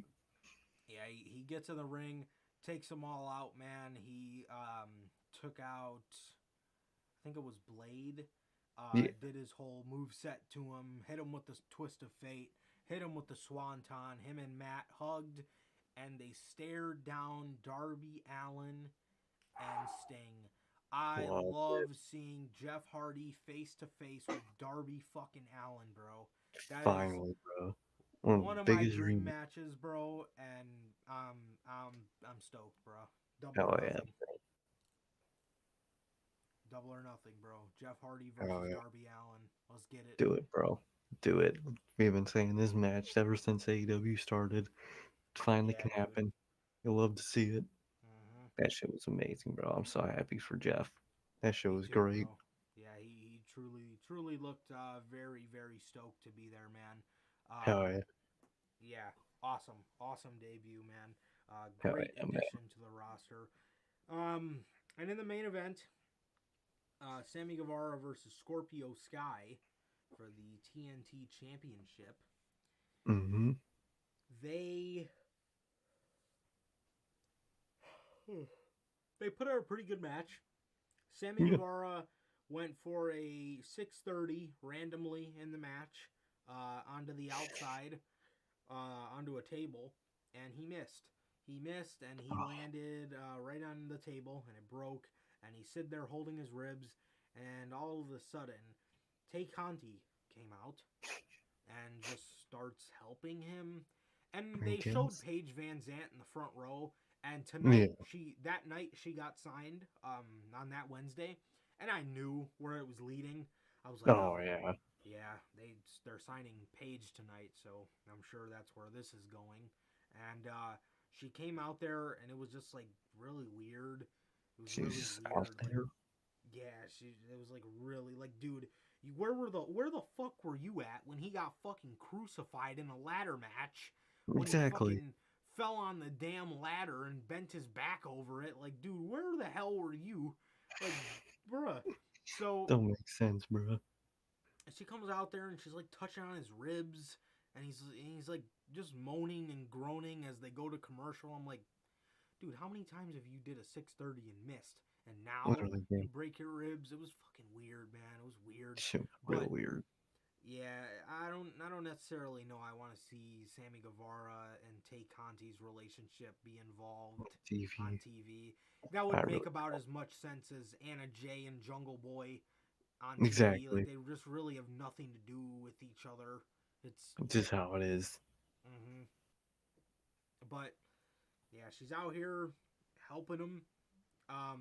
And yeah, at one point in the match, the ref was distracted by Paige Van Zant. Paige Van Zant beating, or not the ref, Sami. Well, the ref was kind of too, but Sami got distracted because Paige Van Zant got involved because she was trying to stop Ethan Page from getting involved in distracting Sami. So then Sami got distracted because Paige Van Zant started kicking her ass, and Scorpio Sky pins Sammy Guevara and becomes the brand new TNT champ. Hell yeah, man. She was pretty shocking. I didn't Shit think was coming into this very match. shocking, bro. Exactly, bro. I didn't think coming into this match that he would win, but I'm happy for him, man. Good for him. Good for him. It was a moment, definitely. And he deserves it. I love the whole streak thing he's got going on. I really like that. Apparently, they planned that for for a year, so it makes sense that he has a That's year what's up. record. They planned it for a year, so good for him, man. Good for him. And I think we all know what's gonna happen with Wardlow now. But overall, Yeah. man, love that shit with Scorpio Sky. They beat the hell out of fucking Sammy and Tay Conti. Paige Van Zandt literally signs her contract on Tay Conti's ass. You love to see it, bro. Great moment for Sky. Great moment for that group. And cool for Sammy Guevara. Loved it. Yeah. Yeah. Yeah, very weird interactions. I didn't really like uh Tay Conti and Sammy Guevara. The No, visual on TV was just kind of kind weird. of I just annoying. didn't think it was needed. See them enough on fucking Twitter. Now I gotta see it on TV too. Yeah. Let's not talk about that Twitter stuff. Oh But man. Yeah, so Scorpio Sky takes the TNT title, bro, and yeah, this is somebody who I absolutely despised probably about a year ago, Oh, same. and here he is, man. Here he is. He's the TNT champ. He's the TNT champ. He won the Face of the Revolution ladder match last year, and now this Hmm. year he's got a full fucking plate for next week because he has Wardlow, and I don't really see him being a transitional champion, dude. I think this dude's gonna walk into Double or Nothing, hopefully defending the fucking championship. One of the best visuals, I will say, was when he won. They showed Ethan Page on the outside, fucking Morgan. crying, Oh, bro. like he just won the fucking NBA title, Like he bro. just won the That fucking Super Bowl, bro. bro, that was hilarious, dude. They just went on to Ethan Page, and he's just fucking bawling his eyes out because Scorpio Totally. Sky just won the TNT title, You and love it, bro. it was so funny. I love the charisma from Sky or from Page, and I think putting him with Ethan Page, so much of that rubbed off on Scorpio Sky, and Oh, I loved it. Hell you yeah, can bro. tell how much working with Ethan has rubbed off on him, and Hmm. he's great, bro. He's great. Truly, He's great, bro. man. You know, it's funny how at the start of Gavarro's and Sky's career, I couldn't stand each of them at the start of their career. I couldn't stand Guevara at the start of AEW with the fucking panda hat. Every time he would come out, I was wondering why this guy was employed. Then he became Sammy Guevara, really, and same thing with Scorpio Sky, bro. You Mhm. love to see it. Yeah, you and yeah, that's really that's the best way I could put it, man. I really feel like a lot of Ethan Page rubbed off on him, and Truly, he's bro. very charismatic now, and he's great, man. He's great. He's really grown on me. And I love the bits where Dan Lambert's just roasting people, and he's like on the fucking floor dying laughing. Oh, I love it. That shit's the Hilarious, best. bro. Hilarious. But yeah, man. Yeah, congrats to Sky, and yeah, I mean, if he does lose it, I don't really know He'll um do what he'll afterwards. do after that. I I don't think they'd build him up for a whole year just to have him hold the title for 7 days, though. So I have a good I think it's idea of obvious. what's gonna happen Mm, with Wardlow. So exactly, bro. he Exactly. unfortunately is going to have to spend time that he doesn't want to with MJF, Nah, man. But in turn, exactly. it's going to be great, and that's gonna piss him Oh, off even more because he he's gonna be doesn't want angry. to. Yep, because he doesn't want to do anything with MJF, and here he is. And I think, because the Pinnacle's probably gonna jump him, or either Oh, you. probably MJF and Spears, if not FTR. I would like to see FTR just go their separate way. The group was a fail. The group It was a really was. fail. The That's Pinnacle failed. Just how it it. is. It did. I mean, I remember at the end of the year last year, everybody was going nuts because they had like 2 weeks of like consistently being a group, and I said it then, man. I'm like, I doubt this is gonna amount to anything, man. But Now Wardlow's out of it, and I see FTR out of it too soon, mm-hmm, if not soon. already. Mm-hmm. And yeah, that was Dynamite, bro. And then just quick rundown of Rampage. QT Marshall lost to Keith Lee, and then he got beat up by Team Taz afterwards. Um, Matt and Jeff Hardy helped Darby Allin because the HFO was going to try to come jump him. So that was that. Darby Darby Allin Allin King. did beat Anthony Bowens. Mm-hmm. Um, Darby Allin seemed kind of annoyed too that they helped him. Love the tease for that match. yeah, yep, yep. Um, yeah, little annoying again. Here we are with somebody from the fucking Acclaimed. Why does it Losing, have to be them? literally, bro. You have Isaiah people like Swerve Scott. I mean, Jesus. I got used to that name. I actually kind of like that name for him now. Sam. Shane Swerve Strickland. Um, actually, it looks like they're calling him Swerve Strickland, not Shane. Yeah, just Swerve. Yeah. Maybe it's because there's a different Shane coming in. Wink, wink. I don't know, man. Here comes the fucking money. But he's sitting there with he's having a match with he beats Tony Nese. There was a little jab before this, man, where he told Tony Nese that he's used to losing on Friday night. He still did. And he lost on Friday night. So Just a cycle for this man. Oh my yeah, god! And all I saw. why is he signed? Exactly, bro. All I saw on Twitter is there's a reason Tony Nese was signed. Matches like this, he doesn't need to be a big player. Like, bro, what? Why did they sign this man? This bro is just here to be a jobber. That's what they were saying. Like, come on, bro. Come on. Why'd you sign this Well, man? that's the thing too. Why does everybody act like Tony Khan's dishing out $3 million to everybody? Like, for all we know, Tony Nese is probably making under $100K a year.